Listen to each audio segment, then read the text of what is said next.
Consistency is a girl's best friend for weight training and for protein, and yes, for content marketing. But it's not all. Consistently creating content that your ideal customer values is most important. Even with that, though, if your call to action isn't creating new leads and customers daily, it's not going to support the growth in your business you truly want for the marketing effort you put in.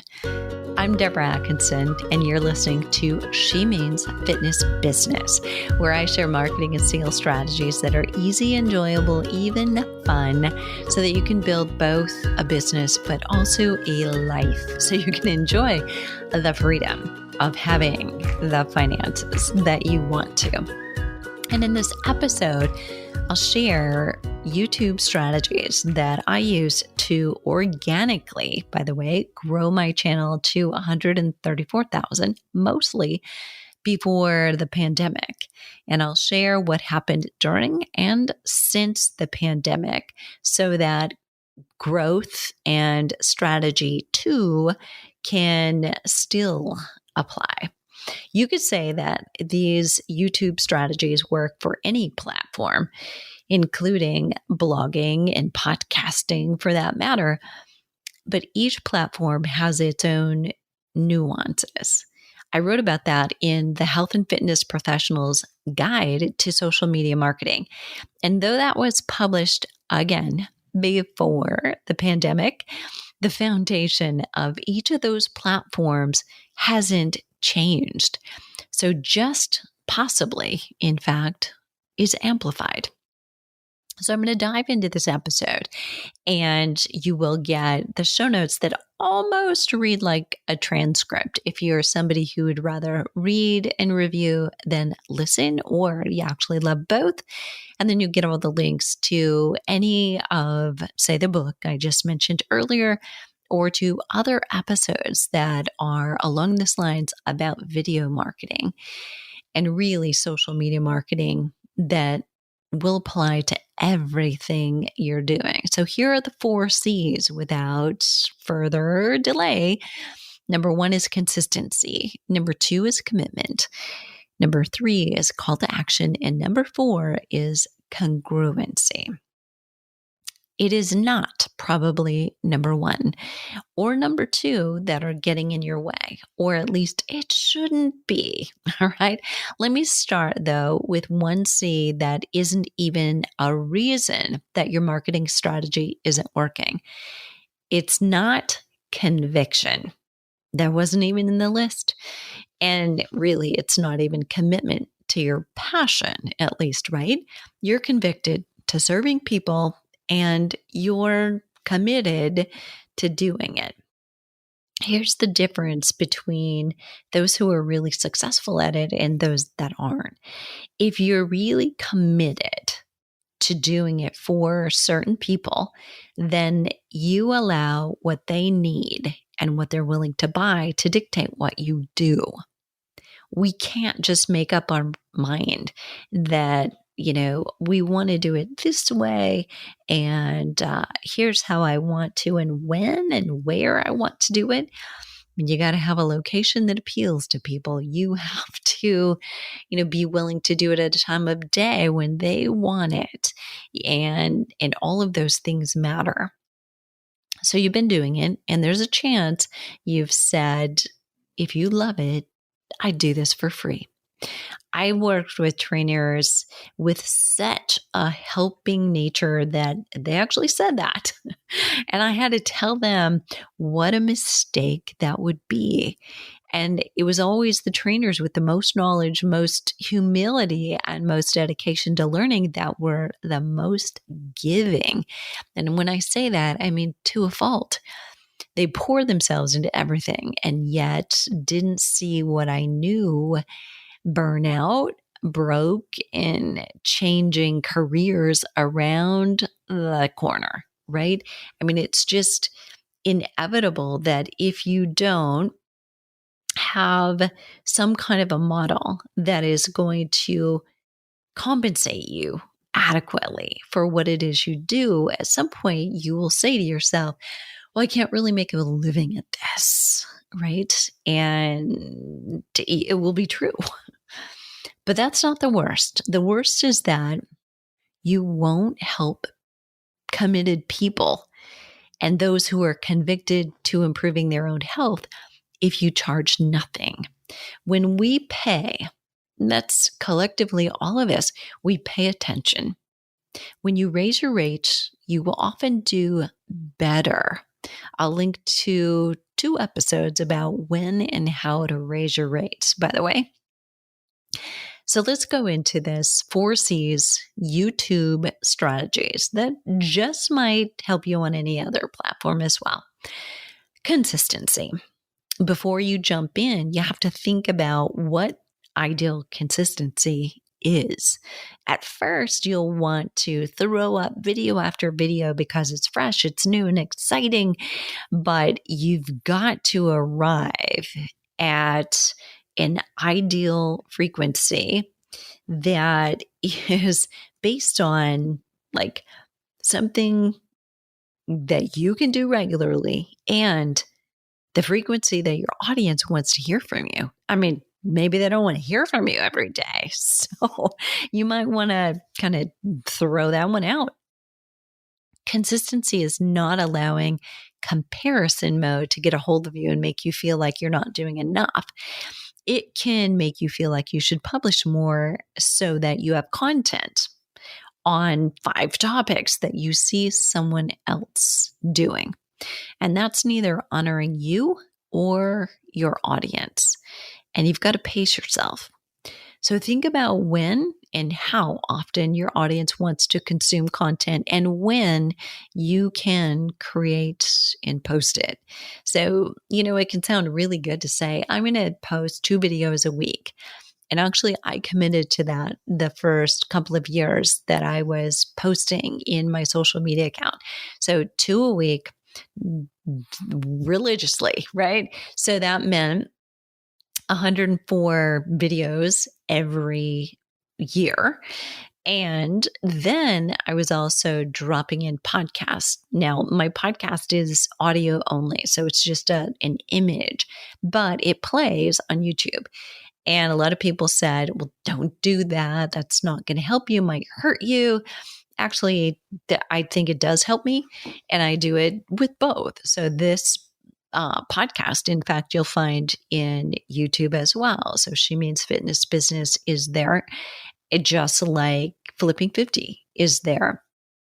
But that meant that my channel was regularly getting not 2 videos a week, but 3 if I posted a podcast just once a week. And right now we are in a cycle and have been posting consistently twice a week, Tuesdays and Fridays every week. And sometimes I'll do a bonus episode as well. And that's since the pandemic, because of listening to my audience. They wanted to consume more audio. It's lonely out there, struggling by yourself. And everybody was feeling that isolation. So that's 2 videos, 2 podcasts, sometimes 3. So 4 or 5 videos a week at most. I'm not always doing the videos anymore. And I'll tell you why. Because since the pandemic, my following has fallen off. Why? Because of the model that people are using.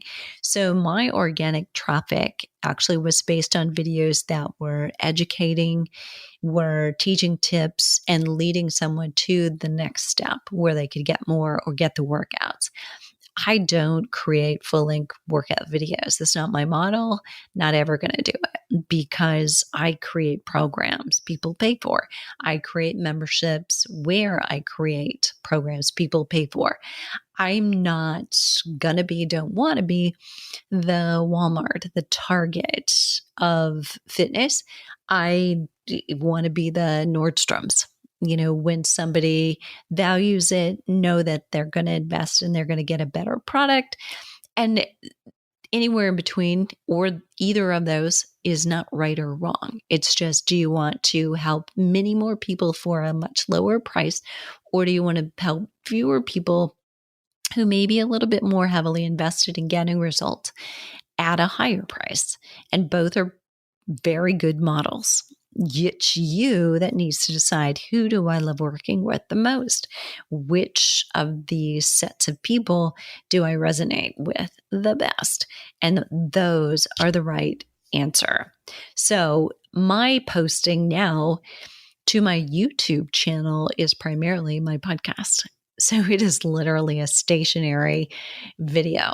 And now I'm posting shorts just to throw in some things regularly. And I committed to that for a few months and haven't really seen any lift. So, I took that, pardon my French, took that time suck away and thought, I only have so much bandwidth. I'm not going to waste a lot more time doing this. So, I may post a video a week.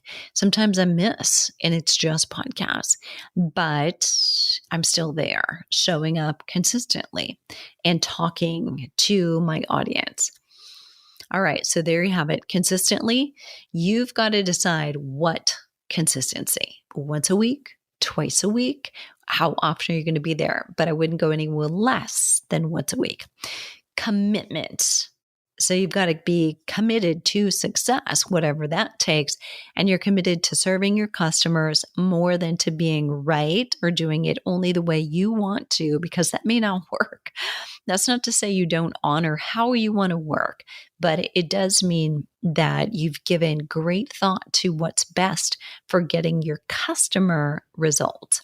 So you've got to commit to the consistency that you realized is best ultimately for them. And you don't honestly want to start with dumping 5 and 10 videos in. It's overwhelming. So even if you create them, you would want to schedule the rest of them out, because the algorithm likes regular, consistent creators, which is what they call you if you're creating video. So for call to action, every piece of content, every video that you create needs a call to action. So whether the call to action is subscribe for more tips, or watch another video similar to this one from your channel, or to click to your website for something more. Any of those are legit. You can sometimes have all, but you don't want to have too many call to actions in one video, but you definitely don't want none. If the reason you're there is to market your business, you want to make a call to action. And if you make that call and you get them to regularly take action, then you're building your subscribers.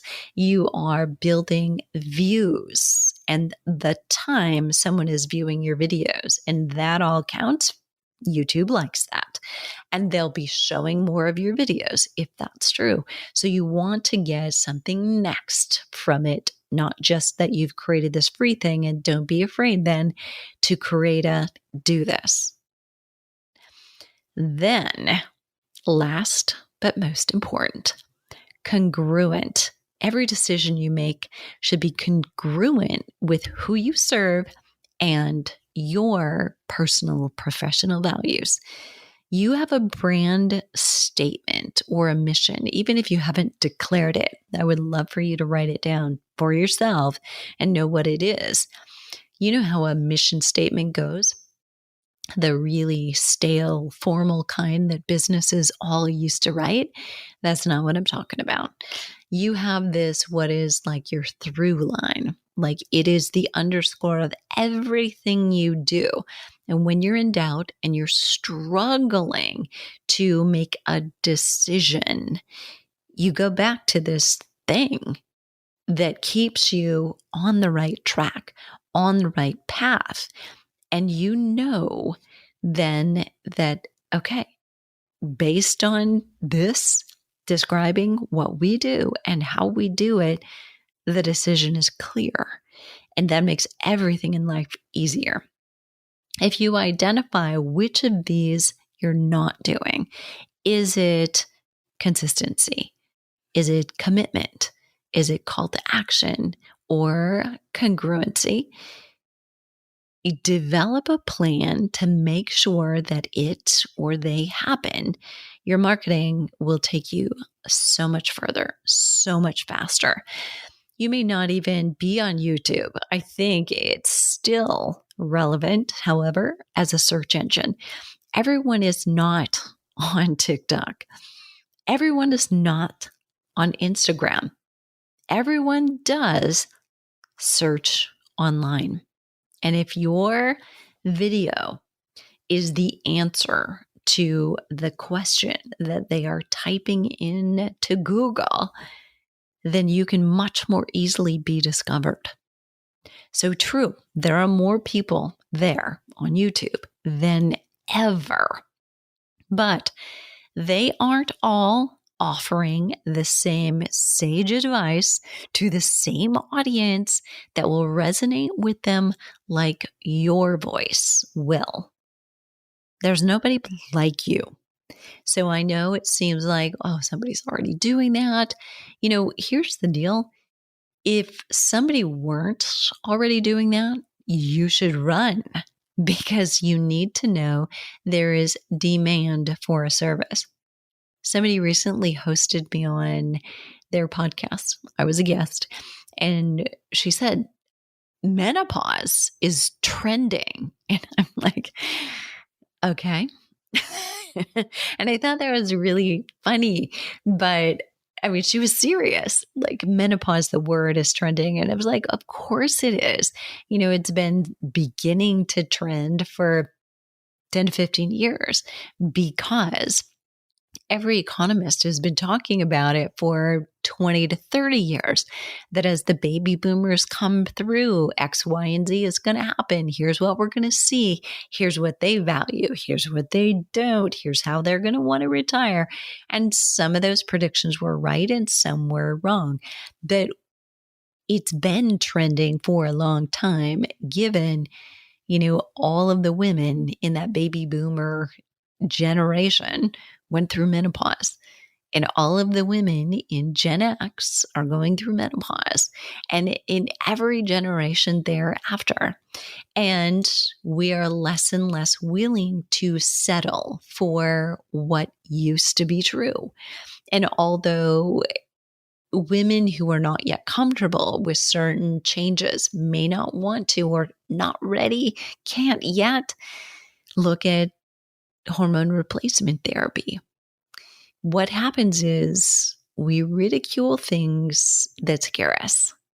And, whether it's that truly it should, because maybe you do have that one isolated genetic incident where you're more at risk for breast cancer. And I don't mean by rumor's sake. I mean, there are a minority of women who are at higher risk for breast cancer who shouldn't take HRT.